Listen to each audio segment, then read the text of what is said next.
আসসালামু আলাইকুম। আশা করি আপনারা সবাই ভালো আছেন। আলহামদুলিল্লাহ আমিও ভালো আছি। আপনাদের সামনে ইংরেজি কিছু টপিক নিয়ে আসছে, যেটা হচ্ছে সিলেবাল। মানে আমরা যখন ইংরেজি পড়ি তখন বিশেষ করে অনেকে ভুল করে ইংরেজি উচ্চারণ করার সময়, তার জন্য সিলেবাল জানলে ভালো। দেখেন, সিলেবাল সিলেবাল হলো ইংরেজি শব্দের একটি অংশ, অর্থাৎ কোনো ওয়ার্ডকে উচ্চারণ করার সময় যতবার থামতে হয় সেই ওয়ার্ডে ততগুলো সিলেবাল থাকে। অর্থাৎ আমরা যখন ইংরেজি পড়ি তখন অনেক সময়, যেমন করেন, এই যে ছোটরা বা যারা ইংরেজি পড়তে পারে না তারা হচ্ছে এদিকে টি ই সি এইচ ই আর, এটা হয়েছে কি টিচার।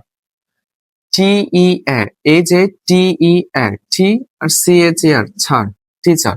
অনেক সময় অনেকে বলে ফেলে টি ই সি এইচ ই আর, এখন কি হয়েছে, ওটা উচ্চারণ করতে পারে না, উচ্চারণ করতে পারে না।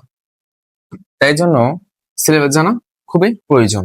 এবং সিলেবাল হলো ইংরেজি শব্দের একটি অংশ, অর্থাৎ অর্থাৎ কোনো ওয়ার্ডকে উচ্চারণ করার সময় যতবার থামতে হয় সে ওয়ার্ডে ততগুলো সিলেবাস থাকবে।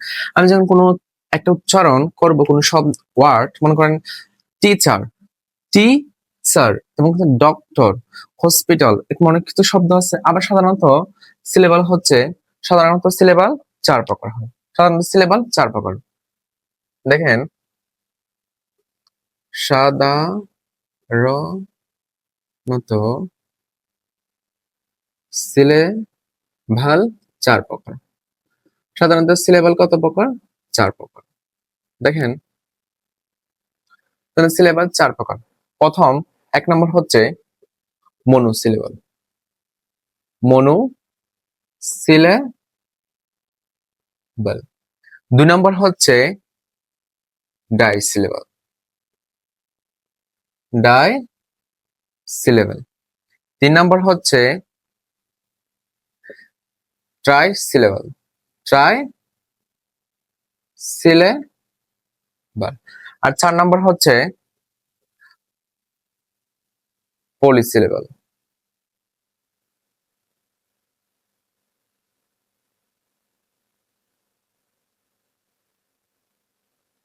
পলিসিলেবাল।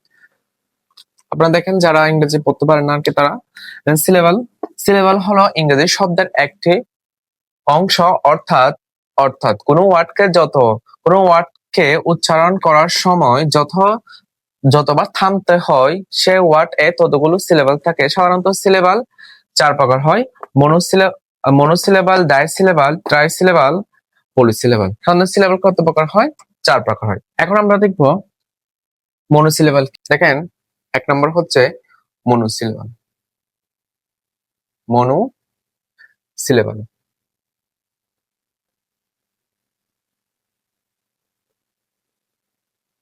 মনোসিলেবাল হচ্ছে যে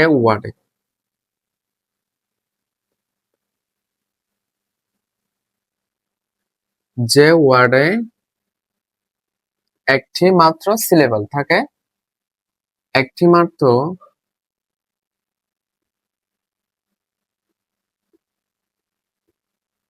সিলেবাল থাকে, তাকে মনোসিলেবাল বলে।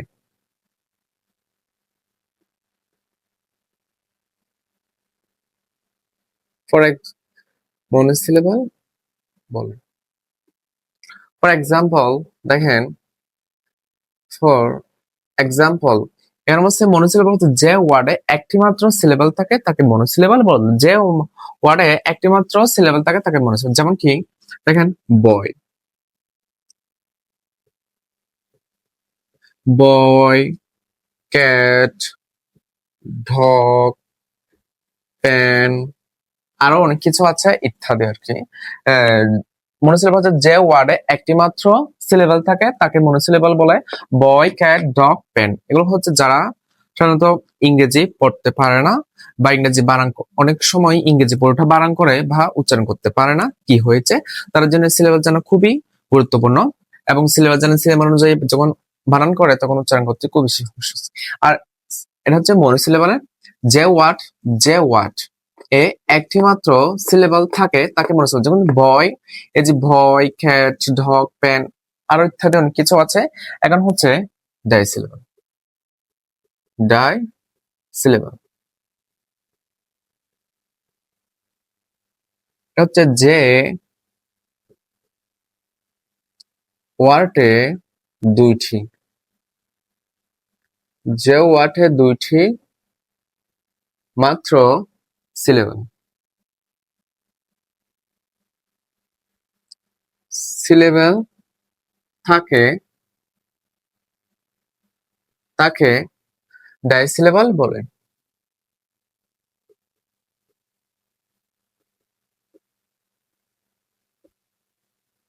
যেমন ফর এক্সাম্পল ডাইসিলেবল, যে ওয়ার্ডে দুইটি মাত্র সিলেবল থাকে তাকে কি সিলেবল বলে? ডাইসিলেবল বলে। যে ওয়ার্ডে দুইটি মাত্র সিলেবল থাকে তাকে কি সিলেবল বলে? ডাইসিলেবল বলে। এখন দেখেন ডাইসিলেবলে disyllable doctor, DOC, doc, TOR, doctor, TEA, CHER, ছাড়, টিচার, TEA, TCHER, টিচার মুখে MO, মা, THER, ধার, মাদার। যেমন এখানে ডক্টর, টিচার, মা, ধার, যে ওয়ার্ডে দুইটি মাত্র সিলেবল থাকে তাকে ডাইসিলেবল বলে।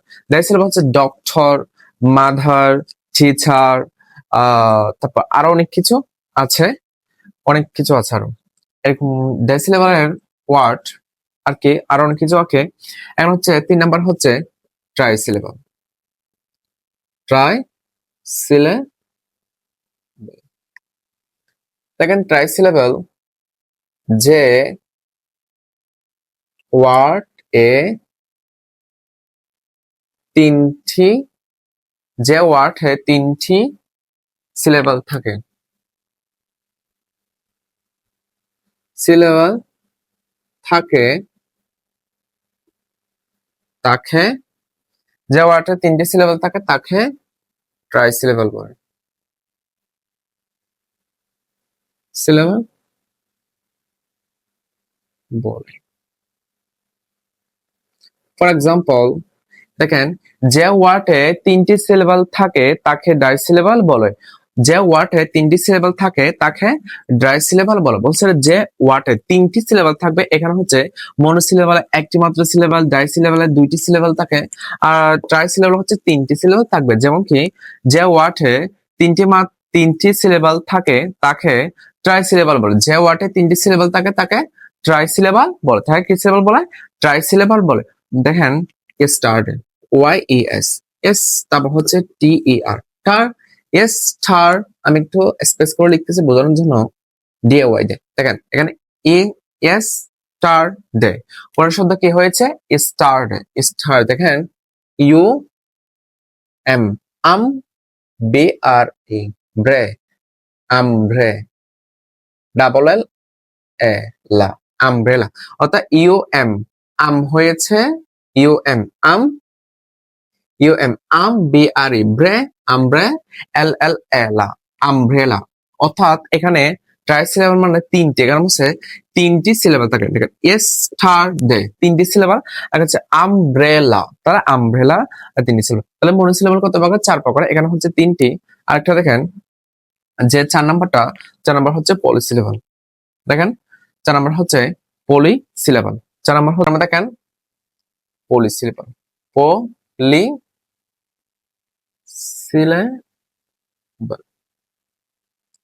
যে ওয়ার্ডে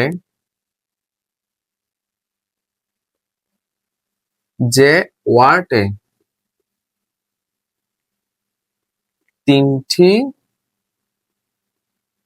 বেশি সিলেবল থাকে তাকে পলিসিলেবল বলে। দেখুন এখানে হচ্ছে পলিসিলেবল, যে ওয়ার্ডে তিনটি সিলেবল থাকে তাকে পলিসিলেবল বলে। For example for example university, university. দেখেন প্রথম হচ্ছে ইউ, তারপর নি ভার্সিটি, অর্থাৎ সিটি আলাদা, তারপর ভার, তারপর এখানে হচ্ছে ইউ আলাদা, নি আলাদা, ইউ নি ভার্সিটি। তারপর হচ্ছে ইউনিভার্সিটি। ক্লাসিফিকেশন দেখেন CLA, ক্লা SSIC, ক্লাসি CA, কে ক্লাস, সরি ক্লাসি FI, ক্লাসিফি CA, হ্যাঁ দেখো ক্লাসিফিকেশন TION, শন, ক্লাসিফিকেশন, ক্লাসিফিকেশন দেখো এটা হচ্ছে ইউনিভার্সিটি, CLA, ক্লা SSIC, ক্লাসি, ক্লাসি FICA, ফিকে, ক্লাসিফিকে TION, শন, ক্লাসিফিকেশন। তাহলে সিলেবাল, এই সিলেবাল হচ্ছে, এই যে সিলেবাল জানা অত্যন্ত দরকার। যেমন কি আমি যখন আমরা স্টুডেন্টকে সিলেবাল ইউজ করি বা সিলেবাল বলতে পারি, তখন অনেকে পারে না, যার কারণে তারা এই যে এরকম কিছু শব্দ আছে, ওয়ার্ড আছে, যেগুলো উচ্চারণ করে ফেলে পুরোটা। আমাদের স্টুডেন্টরা সবসময় ভুল করে এরকম TESCHER। এখন এই যে বানান করেছি, কিন্তু উচ্চারণ কি হচ্ছে সেটা জানি না। তাহলে সিলেবাস অনুযায়ী যখন আমরা ইংরেজিতে বানান করব, তখন দেখবেন ইংরেজি অটোমেটিকলি উচ্চারণ করতে পারতেছি। সিলেবাস যারা ইংরেজি রিডিং করা পারে না, তাদের জন্য সিলেবাস অত্যন্ত একটা গুরুত্বপূর্ণ বিষয়।